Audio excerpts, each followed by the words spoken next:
Hello guys, అందరూ ఎలా ఉన్నారు? బాగున్నారా? ఈరోజు రెసిపీ వచ్చి ఆవకాయ పచ్చడి. ఒక్కొక్కరింట్లో ఆవకాయ పచ్చడి చేస్తారు ఈ సమ్మర్లో కదా. సమ్మర్ వచ్చిందంటే చాలు ఆవకాయ పచ్చడి కోసం ఎదురు చూసేవాళ్ళు చాలామంది ఉన్నారు. అలానే చేసే విధానం వేరే ఉండొచ్చు. సో మా మమ్మీ చేసే విధానం ఏంటో మీ అందరికీ చూపిస్తానే వచ్చేయండి. గాయస్, మామిడికాయలు తీసుకుని మామిడికాయలు నీట్గా శుభ్రంగా కడిగేసుకుని వాటి ముచ్చుకు అనేది కూడా తీసేయాలి.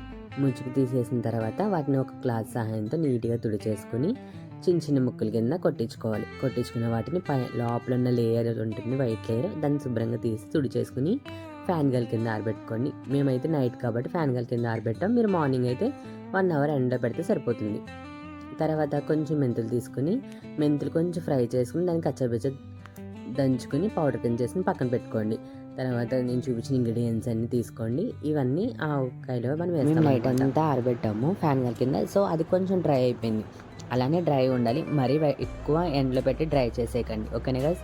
తర్వాత ఏదైతే పచ్చడి కలుపుతున్నామో ఆ గిన్నె తీసుకుని అందులో 8 తవ్వలు అంటే కుంచుడు మామిడికాయ ముక్కల్ని వేసుకోవాలి. వేసుకున్న తర్వాత ఆనంద్ కారం తీసుకోండి. కారం కలర్కి టేస్ట్కి బాగుంటుంది. అది 2 తవ్వలు అంటే కేజీ లెక్క వేసుకోవాలి. పిండి అనేది ఇంట్లో అయినా తయారు చేసుకోవచ్చు, లేదంటే రెడీమేడ్గా అమ్ముతారు కాబట్టి అదైనా తీసుకుని ఒక తవ్వుడు వేసుకోండి. ఎక్కువ వేసుకుంటే మళ్ళీ చేదు వచ్చేసి టేస్ట్ అనేది పాడైపోతుంది. సో దాని తర్వాత సాల్ట్ అనేది తలగొట్టేసుకోండి. ఎక్కువ వేస్తే ఉప్పు కసం అవుతుంది కాబట్టి 3 రోజు అడ్జస్ట్ చేసుకోవచ్చు. తర్వాత మనం ఏదైతే మెంతిపిండి రెడీ చేసుకున్నాం మెంతిపిండి కొంచెము, అలానే వెల్లుల్లిపాయలు, అలానే కొంచెం మెంతులు అనేవి విడిగా వేసుకోండి, టేస్ట్ బాగుంటుంది.